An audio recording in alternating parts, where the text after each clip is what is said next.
Jeremy Piven and Kevin Pollak, seasoned actors, Carrie Elways,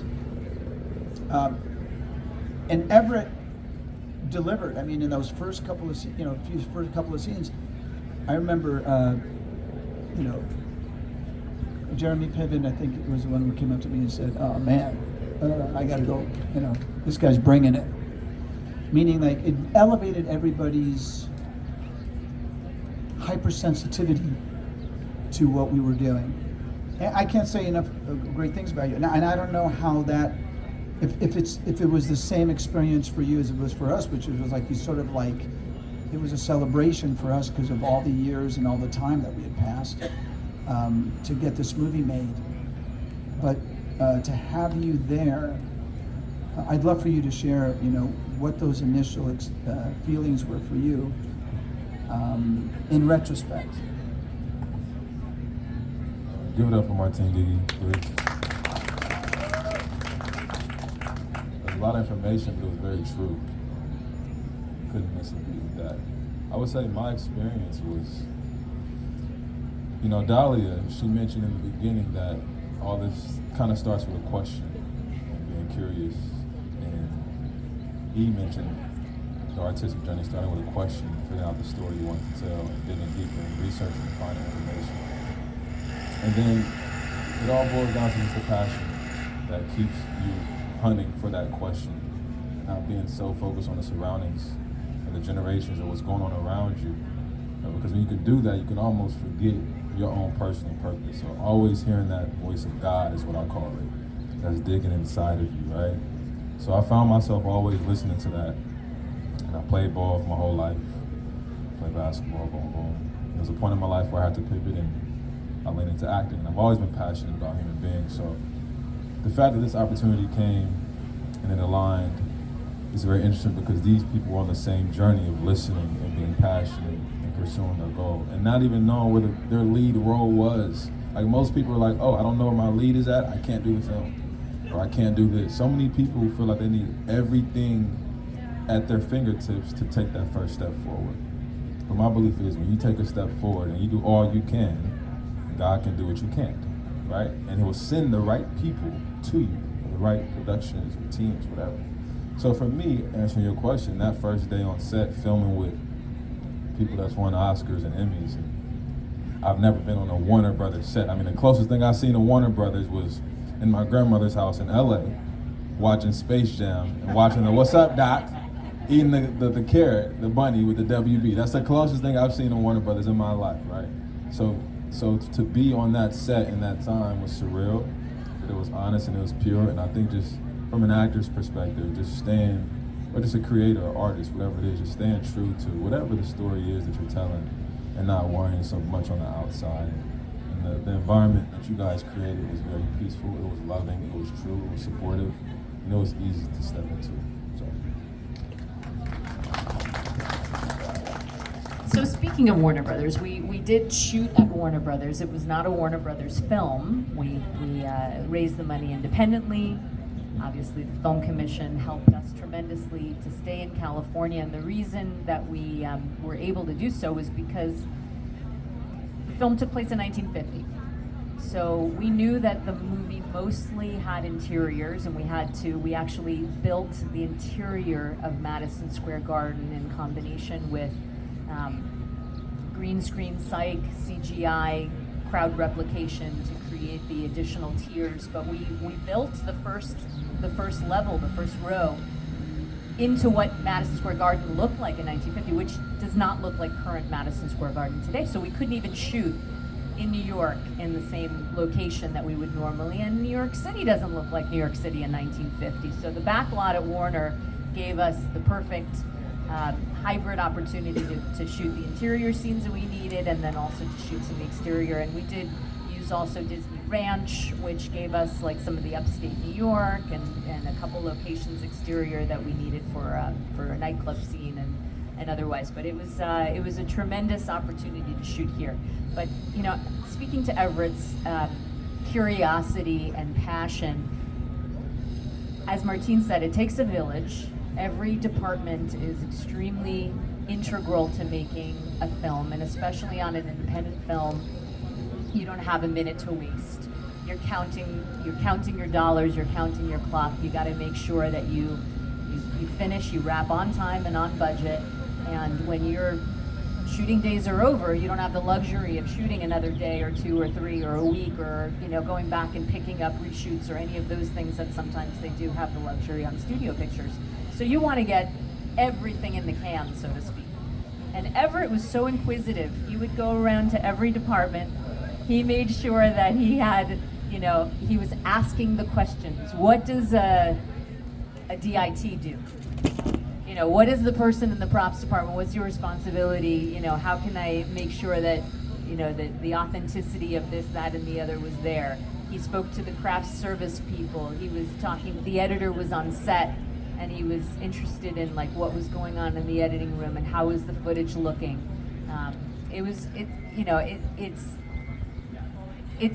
The filmmaking world gives you an opportunity, whether you want to study accounting, you can be a production accountant. You want to be a lawyer, you can still be a lawyer for the entertainment world and for a film. So it's really amazing how every job and opportunity, a gaffer, a grip, a DP, you don't have to just be an on-camera talent or a director or a writer, and people think that that's the crux of movie making. It's really not. I mean, the below the line personnel are the ones that really make the movie. Everyone else gets the glory, but the actual work happens a lot behind the scene. No, for sure.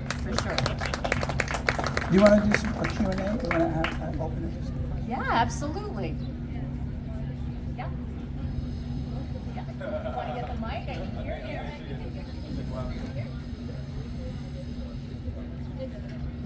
We're going to do Q&A's section now. Mic check. So, my question is, I grew up in LA, I grew up in South Central, so I'm kind of fascinated. My brother loves basketball, so if he was here, he'll probably be sitting front row with me right now. But I've been in theater, so the fact that I even ran into an actor at a job set, like this expo setting, is just unreal. Like, I had to look you up to figure out who you were. And there was one actor that I recognized on set, like during the cast. He played Kronk from Emperor's New Groove. He was also casted for Sweetwater. And I was like, oh. That's when it got serious. I was like, who is this person? So I didn't even recognize him. I didn't even know who he was at all. I just knew that there was an event taking place about the movie, listening to how the set works. So those who are inspired can have an idea of what to expect when they get behind the scenes. So is there any way for me to work with you? Okay, so here's the interesting thing. So Sunset Pictures is our... email I can take down? Yes. So I've been on set as well. So. Sunset Pictures is our production company. And listen, I live in Hollywood on Sunset Boulevard. well, excellent. We Not were by Netflix. we were shocked when Sunset Pictures as a name was available to us, because we always thought that would be the perfect name for our company. So we are starting an initiative, and we want to partner with the Film Commission as well, and allow for young filmmakers, young artists to come in and work with us, both in front of and behind the camera. So absolutely, we will have... You won't need to audition because you just did. This is perfect.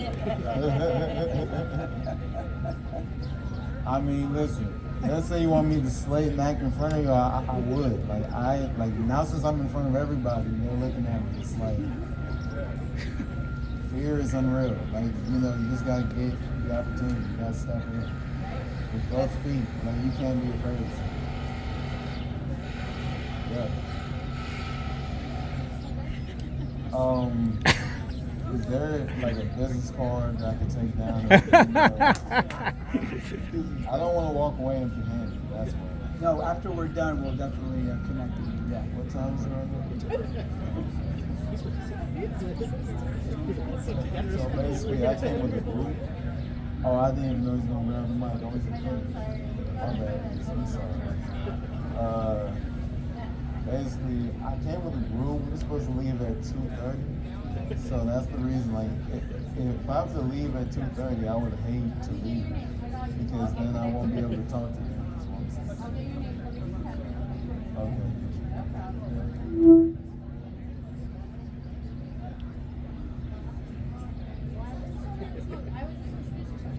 If anybody else has a question, Hi. yeah. Hi, my name is Rachel Cross. Hi, Rachel. I had a question for Everett. Everett, hi. How long did it take you to get in tune with the role of Sweetwater? Like, what place did you have to go to really get in tune with the character and the times? Great question. So, from the acting standpoint, you get a self-tape audition. Sometimes you have to call into the role. Maybe you have like a 3-day turnaround to send back to these producers and send them a video. So, I want to say during that time period, 3-4 days, kind of just shut out the world and did my research. And I mean, you'll be surprised what you can do when you really focus and you cut out the noise. And thankfully, I was able to find older videos of Sweetwater and just kind of connect with them and learn about them and just be curious about them. And once again, starting with that question of curiosity and just being sensitive to how he talked, what he liked, and just absorbed as much information as I could in those 3 days. And like he said, just even how you walk, how you dress, the clothes, just doing all I can. Because Dahlia spoke on this as well. It's not just about the actor that makes the film. It's the below the line. It's the hair department, right? It's the wardrobe. I mean, it's the hair and makeup. I mean, when I put on the clothes, I felt different. When I would go in and Tiffany Hasborn, who did our wardrobe, and she would give me the suit, I felt different. And Jung Hwa, who would do my makeup, and Maisha would do my hair, I would feel different. I would look in the mirror, I would look at a picture of Sweetwater, and it'll help me get to my space. So I just did all that from my house that I could do.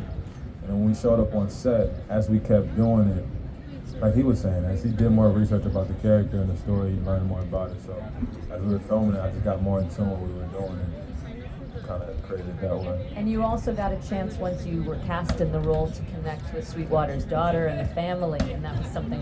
Yeah, being able to connect with his daughter and his family was very important. But it was interesting because I didn't really meet his daughter until we were already filmed scenes, right? So it was scary to kind of meet her. Hopefully I got it right because I'm playing a real guy. But for her to say, hey, you remind me of my dad, I see your dad in your eyes, it was just like, it was that extra confirmation and affirmation. But Martin did a great job of doing his 28 years of research. So when he called me, gave me the role, offered me the role, I mean, he was able to put me in a spiritual space. It's not about, because the camera, you don't have to say anything, it can feel you. So when you're connecting with the right people and teams, sometimes it's not what people are saying, it's how you feel. It's what's not being said. And he did a great job of stewarding that moment and connecting me to the tone of the whole world of the shoot that we were going to be in to help as well. Thank you for your time. Yeah.